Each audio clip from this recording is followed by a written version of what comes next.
tell me one moment that's cooler than on the ride when Megatron shoots that rocket at you and it gets all hot. Like, tell me that's not the best thing this man's done. Hiya, Georgie.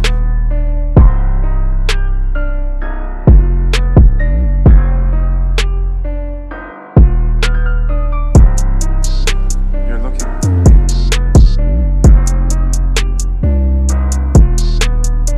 Welcome back to Villain Review, episode 44, and today we will be looking at Megatron from the super short and very concise film franchise, Transformers. Today's Villain Review was suggested by Adam Clark. Adam, you the homie, man. How good is this evil, robot, Nazi crazy man? Let's find out. Gravitational field screwed up his telemetry. He crashed in the ice, probably a few thousand years ago.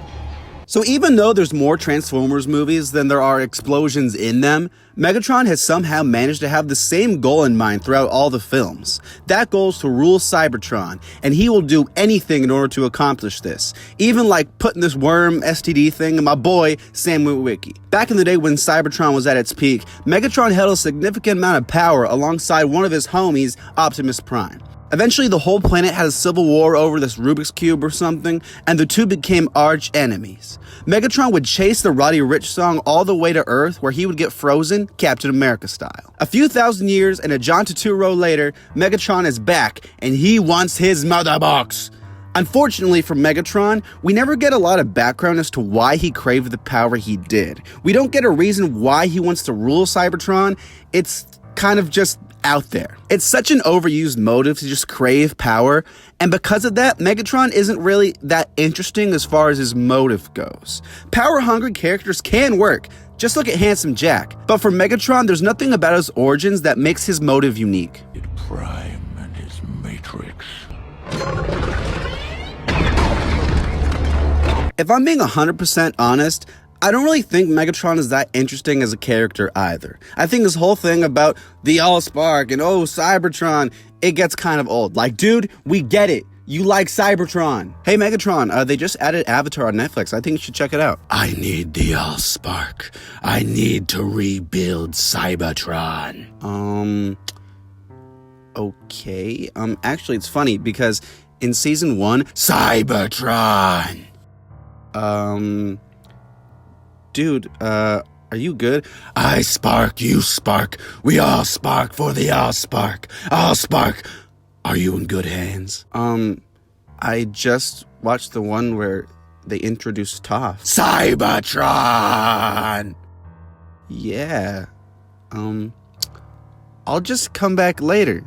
Megatron does have some personality to him, don't get me wrong, but I feel like his personality is kind of just evil, like there's nothing to his character outside of that. He's pretty cocky and clearly loves power, and he at least does that really well. One thing I'll give him credit to is that he's a freaking badass, man. Like, they hype him up all throughout the movie as this leader of the Decepticons, and he follows through. Like, he makes Optimus Prime look like Amazon Prime. When the character is hyped up and lives to that expectation, I gotta give him credit for that. He's also very determined, and somehow he comes back to life in like every movie in order to accomplish his goals. The man is driven.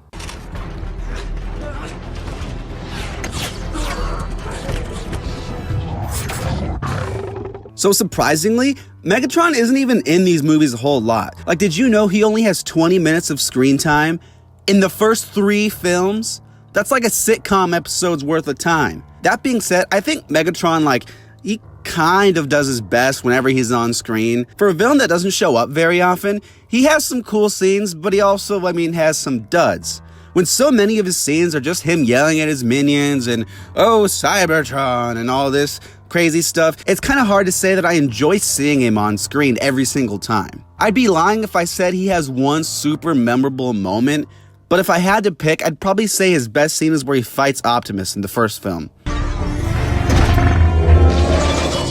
the medics! Fix up! I really do enjoy that Megatron practically wins this fight, and his back and forth with Optimus is pretty entertaining. He's intimidating for sure, and as generically evil as he is, it kind of works because Optimus is so heroic. It kind of works.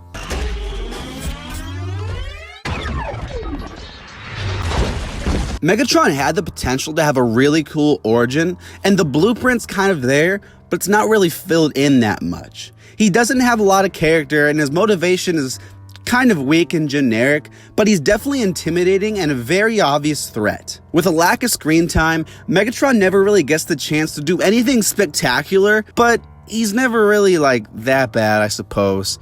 I'm gonna give Megatron a 4.